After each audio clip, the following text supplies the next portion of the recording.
We live in an age that worships awareness, every scroll, every breath, every thought turned into a task of being conscious. Yet beneath this glow of mindfulness lies a quiet exhaustion, a fatigue of the soul that no technique can soothe. We keep chasing the light, never realizing it blinds us. But what if awareness isn't something to reach, but something that appears when the chase ends?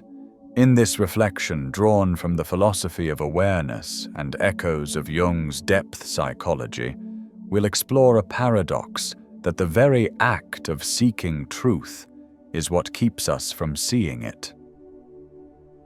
When awareness becomes another thing to chase. Once upon a quieter age, awareness was not something people chased. It was simply the air they breathed. But in our modern world, awareness has become a commodity. Meditation is packaged into apps, mindfulness into marketing, self-help into measurable milestones. We no longer sit in silence to listen. We sit to improve. Every breath is counted, every thought analyzed, every feeling monitored for progress. And somewhere in this performance of consciousness, the raw pulse of life begins to fade. You can see it in the way people meditate with one eye on the timer, wondering if they're doing it right. You can feel it in the way we measure stillness through achievement, the number of sessions completed, the streak unbroken. Awareness has become another badge for the ego to wear. What was once a mirror to see the self has turned into a screen reflecting only effort. Sartre once wrote, "To be conscious of being conscious is already separation." The moment we start observing ourselves too closely, we divide the living experience into subject and object, the watcher and the watched. We stop living and begin auditing our aliveness. And in that split, something essential slips away. The philosophy of awareness teaches that when the mind becomes its own supervisor, awareness dissolves. Because awareness is not a product of attention, it is the field within which attention happens. It cannot be manufactured, improved, or pursued. It is like light trying to illuminate itself. The more it tries, the more it blinds. Yet our age loves control. We want to master even the art of letting go. We treat awareness like a mountain to climb, a state to sustain, a discipline to track. We think if we practice long enough, we'll finally arrive. But awareness is not the summit. It's the space between every step. It's the unspoken hum beneath the act of walking. When we turn it into a goal, we lose its essence. Imagine a river trying to find water. That's what happens when the self goes looking for awareness. The harder it tries, the more turbulence it creates. The current that was once effortless becomes frantic, circling upon itself. What was fluid becomes struggle. This is the silent tragedy of the modern seeker. We are drowning in methods meant to make us free. We scroll through teachings, chase enlightenment across screens, mistake information for transformation. We try to optimize our inner world the same way we optimize our productivity. In doing so, we forget that awareness is not something you accumulate, it is what remains when accumulation stops. The irony runs deep. The more we try to be aware, the further we drift from the very presence we seek. Because awareness is not found in the tension of effort, but in the release of it. It is not a flame we light. It is the darkness we stop fighting. Jung might have said that this chase is the shadow of modern spirituality, our attempt to control the uncontrollable. The ego wants to own awareness to turn mystery into mastery. But the psyche does not awaken through control. It awakens through surrender. So perhaps the invitation is simpler than we think. To stop proving that we are awake. To stop documenting our stillness. To stop using awareness as another way to fix what was never broken. Because the truth is, you're not meant to achieve awareness. You are meant to remember it the way light remembers itself, even when clouds pass. You are not living to become conscious. You are consciousness pretending it needs to live. 2. The paradox, why you lose what you try to grasp. There's a peculiar thing about the human mind. The more it clings, the more it loses. Try to remember a name that has slipped from your tongue and it hides deeper. Try to force sleep and you'll only stay awake. Try to be aware and awareness vanishes like mist touched by the hand. This is not failure. It's the nature of consciousness itself. Zen calls this the art of effortless effort. Doing without doing, knowing without trying to know. It sounds absurd to the logical mind, but it reflects a simple law. What is natural appears only when interference ends. Awareness is like the surface of a lake disturbed not by the wind, but by the desire to keep it still. The philosophy of awareness reveals that every attempt to achieve awareness contains a contradiction. Awareness cannot be an object of pursuit because it is the subject that perceives all pursuits. You cannot chase what you already are. Yet this is exactly the trap. The modern seeker falls into mistaking awareness for an accomplishment. A goal to reach through perfect discipline or thought control. The truth is subtler and infinitely more intimate. Awareness is not something you practice. It is the ground in which practice happens. It does not belong to the mind. It is the space that allows the mind to appear. When you meditate, it's not you creating awareness.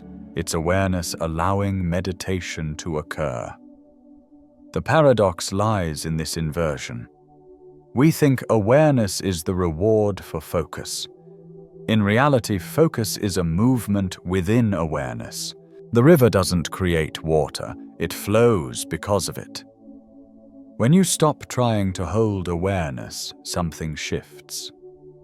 The observer collapses into the observed. The effort dissolves, and what remains is presence, simple, undivided, selfless. It's not a state you enter, but the one that never left. Think of the moments when you forget yourself, watching a sunset, listening to a song that quiets thought, holding someone you love in silence.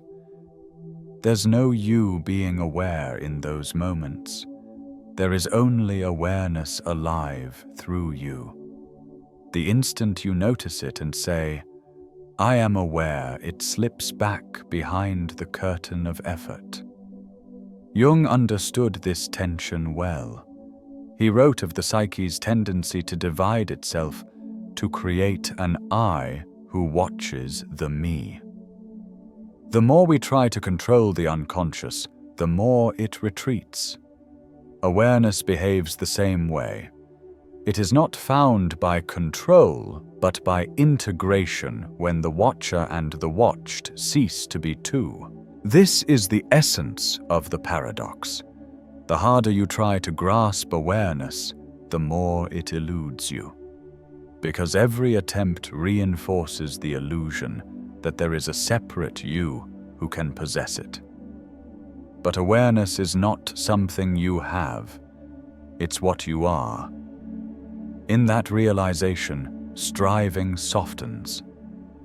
The search quiets. you begin to see that the effort to wake up was itself the dream. The mind, like a child, stops fidgeting only when it feels safe. And the moment it stops reaching awareness, patient and ever-present, steps forward, uninvited but unmistakable. You can't stand outside awareness to find it. You can only stop standing apart from yourself. Because awareness is not waiting to be discovered at the end of your effort. It has been watching you all along. The illusion of the observer. There is a quiet trick at the core of the human mind, the belief that there is someone inside watching it all unfold, a separate self sitting behind the eyes, judging, analyzing, naming every movement of thought. We call it self-awareness, but what it often becomes is self-surveillance. The watcher begins to tighten its grip until life itself feels like a performance before an invisible judge. This illusion of the observer is ancient. It whispers that there must be a me who experiences a me who must become more conscious, more spiritual, more evolved. Yet the harder we cling to this sense of control, the more fragmented we become. The ego steps in proud to take charge of awakening, forgetting that true awareness cannot be owned. It can only be. Carl Jung once wrote, "The ego wants to own awareness, but awareness dissolves the ego." It is the perfect irony. The ego seeks awakening as if it were another trophy for its shelf, another identity to wear the mindful one, the awakened one. But the moment awareness truly dawns, the ego trembles, for it realizes it cannot exist within it. Awareness is not the spotlight on the self. It is the disappearance of the stage altogether. Look closely, and you'll see this dynamic everywhere in meditation, in therapy, in the endless self-improvement rituals of modern life. You sit down to meditate, close your eyes, and within seconds the mind whispers, "Am I doing it right? Am I calm enough yet?" That question is not awareness. It is the ego checking the mirror, seeking proof that it's performing well. It's still the same game, only disguised as spirituality.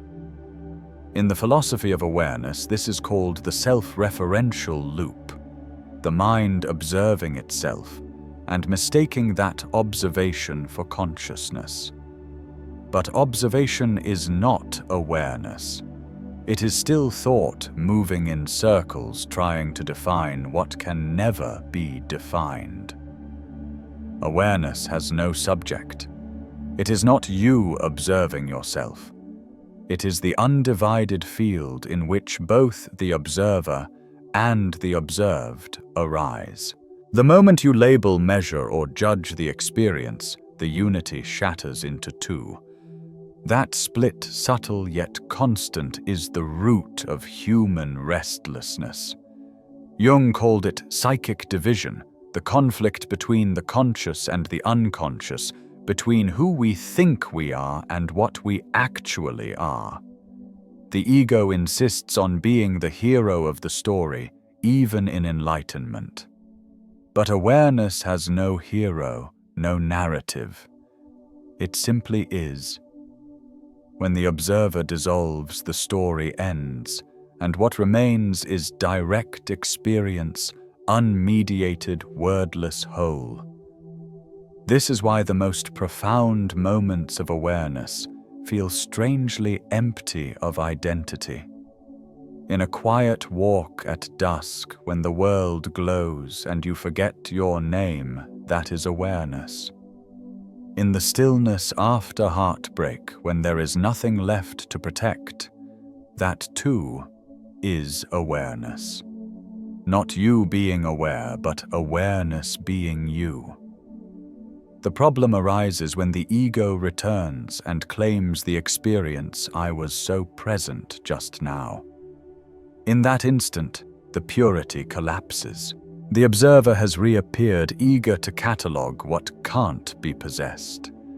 Awareness fades back into memory, and the mind begins to chase it again. The insight is simple, yet devastating to the ego. Awareness does not belong to anyone. It does not come through action, achievement, or control. It appears only in the absence of the one who tries to grasp it. When the observer vanishes, there is no inner or outer, no self or other, only a still, boundless clarity that has been here all along. You do not awaken by watching yourself awaken. You awaken when the watcher finally rests. 4. The silence beneath thought. Before language, before interpretation, before the endless chatter of naming and knowing, there is a silence. A still, transparent awareness that simply is. It doesn't analyze, it doesn't compare, it doesn't reach for meaning. It breathes through everything long before the mind learns to speak. That silence is not the absence of thought. It is the ground beneath it, the quiet field from which thought rises and to which it eventually returns. Martin Heidegger once said, "Thinking is not awareness, it is its echo.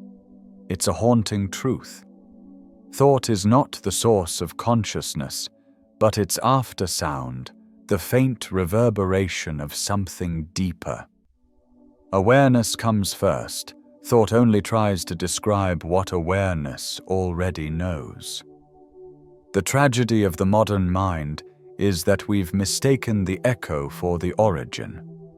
We try to find awareness through the very noise that drowns it.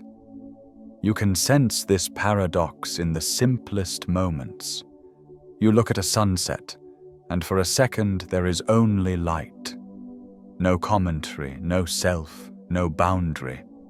Just the vastness of color pouring into the open field of being. Then a thought appears. How beautiful! And instantly the silence fractures. The moment that was whole becomes an object of reflection. The thinker has arrived, and the sacredness evaporates. The philosophy of awareness teaches that this silence beneath thought is not something we need to create. It is already there, constant and effortless. Our practices, meditation, breathing, contemplation, are not gateways to it, but merely ways to quiet the interference long enough to notice what was never absent. Every method is a way of untangling the noise, not of manufacturing peace. But here lies the subtle trap. When we meditate to achieve silence, the very desire for silence becomes another sound. The mind begins to whisper, "Is it quiet yet?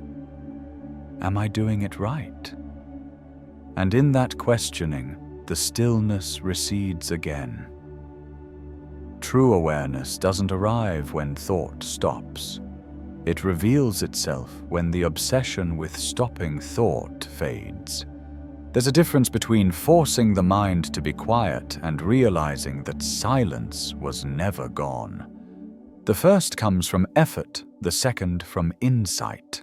When effort ceases, awareness is not found, it's simply uncovered like the sky after the clouds drift away.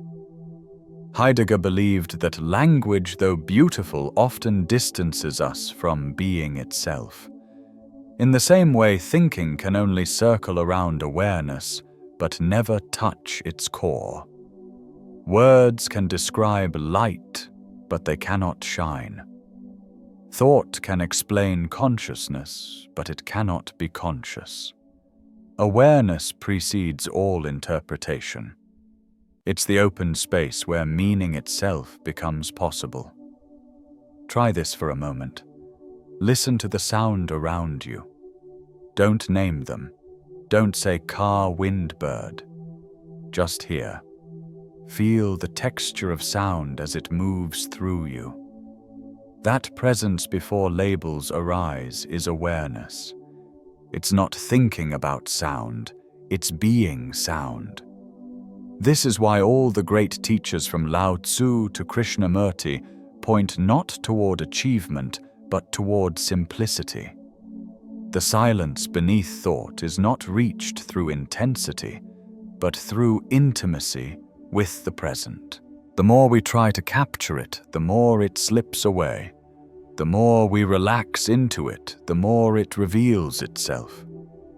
Awareness doesn't appear when the noise stops. It's what's left when the noise fades. It is the quiet after the question, the pause between breaths, the soft space in which all experience arises and dissolves. In that silence, you don't become aware.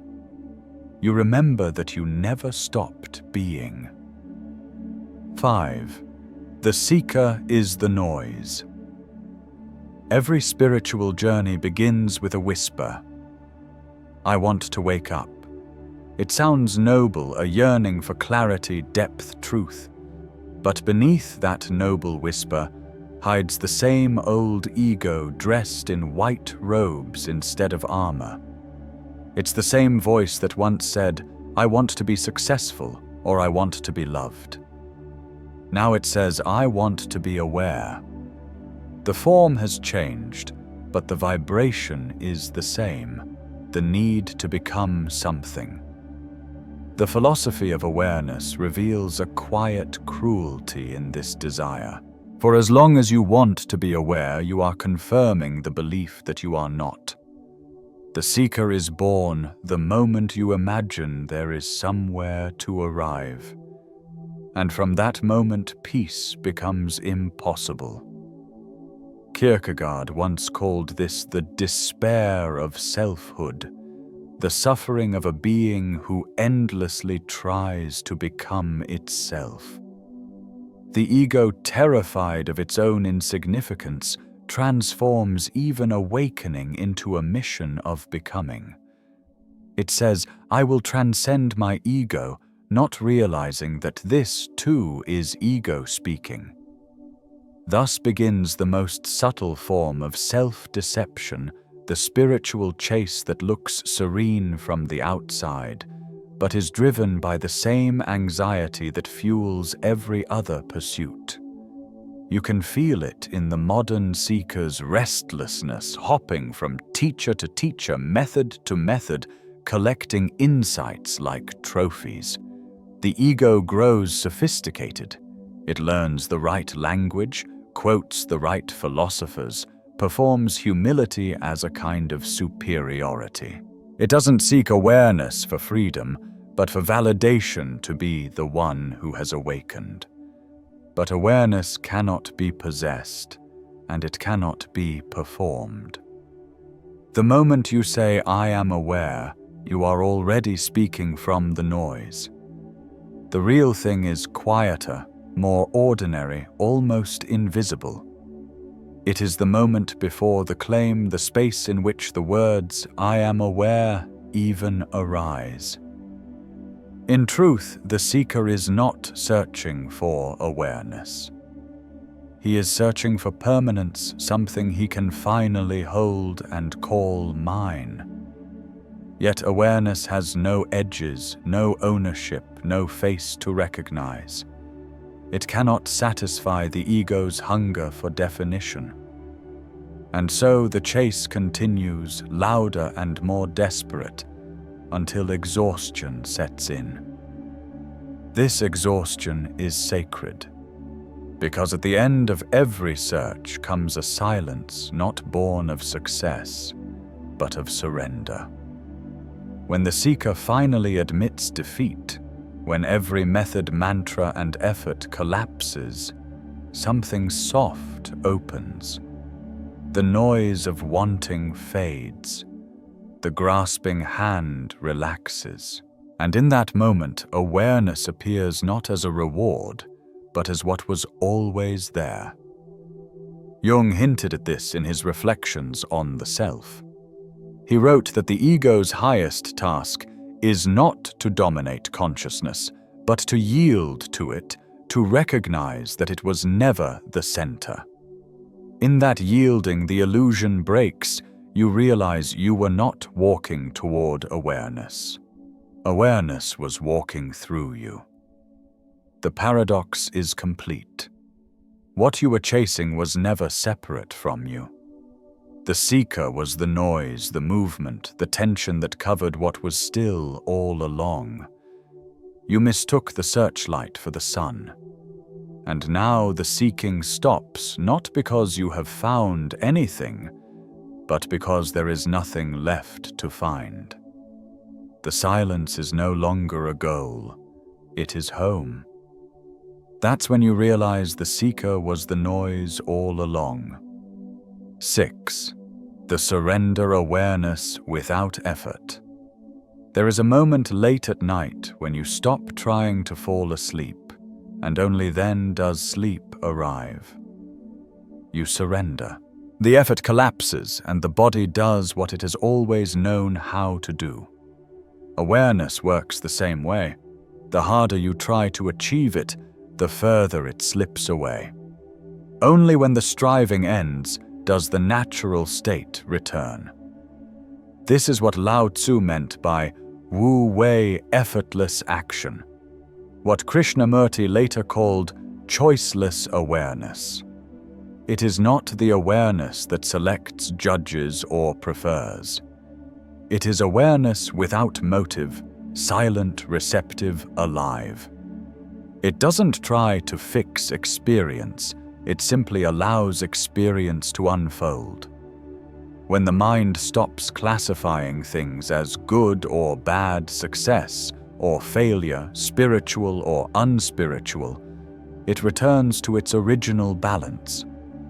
But surrender frightens the ego. To stop choosing feels like death to the mind that survives through preference.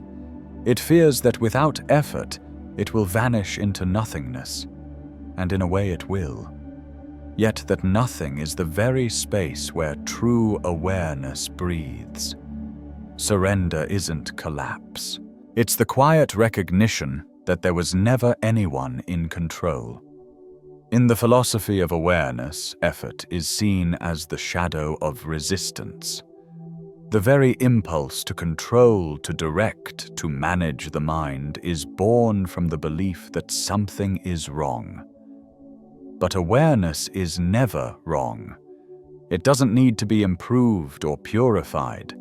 It doesn't even need to awaken, it's already awake. What blinds us is the constant interference of effort, the endless need to manage what is naturally whole. Imagine a pond stirred by a stick. The more you stir, the murkier it becomes. Stop moving, and clarity restores itself on its own. That stillness is not created. It is uncovered. Awareness behaves exactly like that. You don't build it through practice. You stop clouding it with noise. This surrender isn't an act of will. It's an act of recognition. You begin to see that all your attempts to be more aware were distractions, movements of the same restless mind pretending to search for peace. Once that becomes clear, effort loses its grip. The seeker softens, the watcher disappears, and what remains is the unbroken field of presence that was never lost. Lao Tzu wrote, "The sage does nothing yet. Nothing is left undone." This is not passivity, it's alignment. Awareness without effort is not laziness. It's precision without tension. It's living in rhythm with reality instead of wrestling against it. When you are no longer trying to hold life together, you discover it never needed your help. The paradox is simple. The less you interfere, the more you see. The quieter the mind becomes, the more alive the world feels. The trees, the air, the hum of existence, everything begins to pulse through the same stillness within you. You're no longer standing apart from life, you are being lived by it. Krishnamurti called this seeing without the seer, a state where perception is direct, unfiltered by fear or desire. No judgment, no interpretation, just clear seeing. From this stillness, understanding flows naturally. Compassion arises without being practiced. Action happens without being forced. It's not a technique, it's a return. When you surrender to awareness, you don't become dull or detached. On the contrary, life becomes more vivid. The colors sharpen the senses, awaken emotions, flow freely without dragging you under. It's not indifference, it's intimacy without ownership. The ego strives for enlightenment as a conquest. Awareness receives it as a homecoming. Nothing dramatic occurs.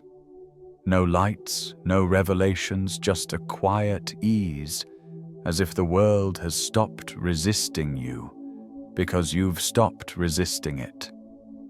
You don't become aware. You stop being distracted from it. And in that simple stillness, effort ends and life begins again. 7. Living effortlessly awake.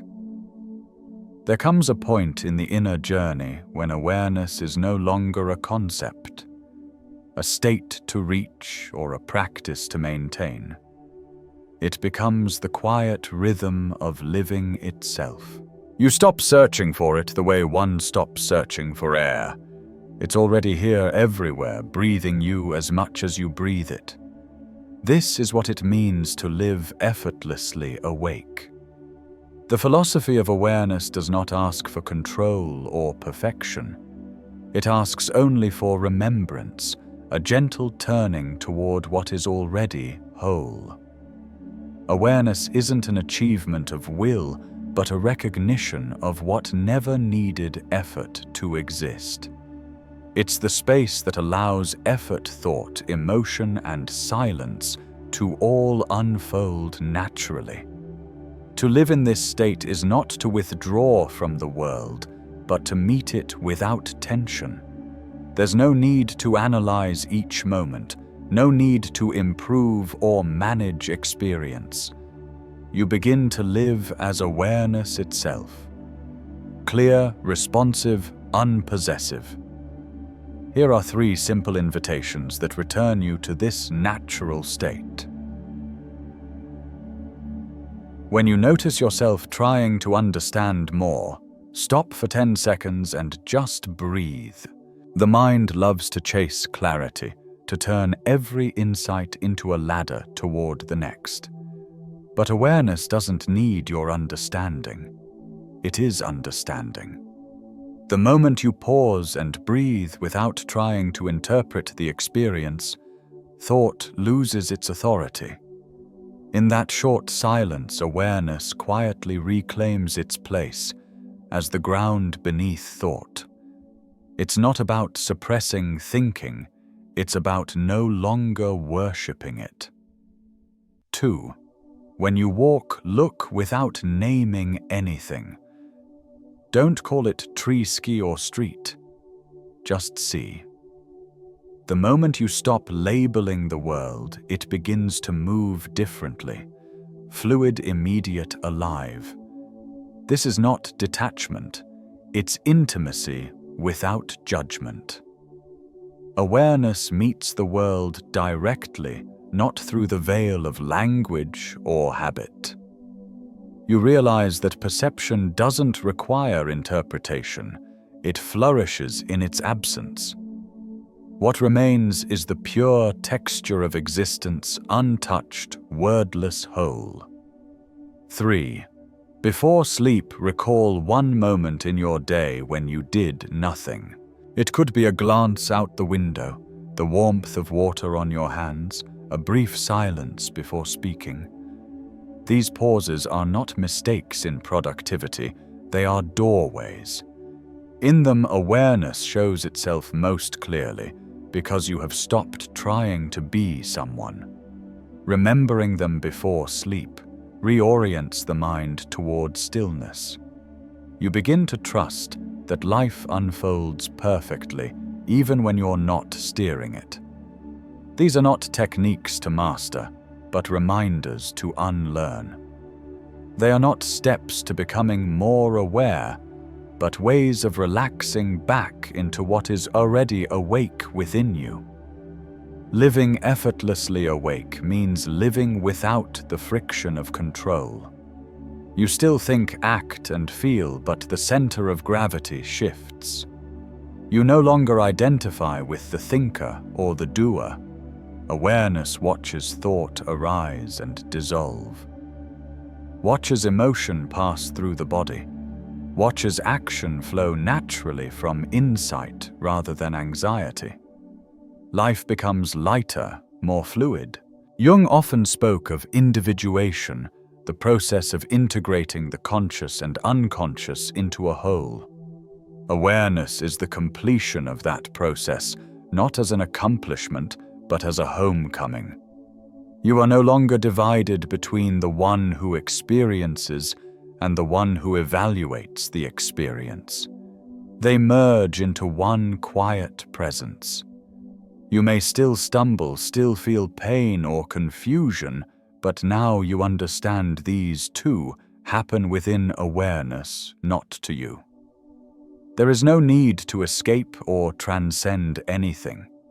Life doesn't require improvement, it asks for participation. To live effortlessly awake is to move through each day as if every breath were both an arrival and a return. You don't need to maintain awareness. You simply stop interrupting it. Awareness does not come from willpower. It arises naturally in every unguarded moment. And when you let go of the need to guide it, you discover that it has been guiding you all along. Outro. When awareness finds you. You cannot reach awareness, it finds you the moment you stop reaching. When the striving fades, when the mind stops proving and defending, awareness returns as naturally as breath. Tonight, don't try to meditate. Just notice that you're here quietly, completely. If this paradox made you pause, share it with someone still searching for peace in effort. And if you wish to keep exploring the hidden language of the mind, the soul, and the unseen patterns within you, subscribe to Depth Psychology today, where every insight is an invitation to see, not to seek. The end of seeking is the beginning of seeing.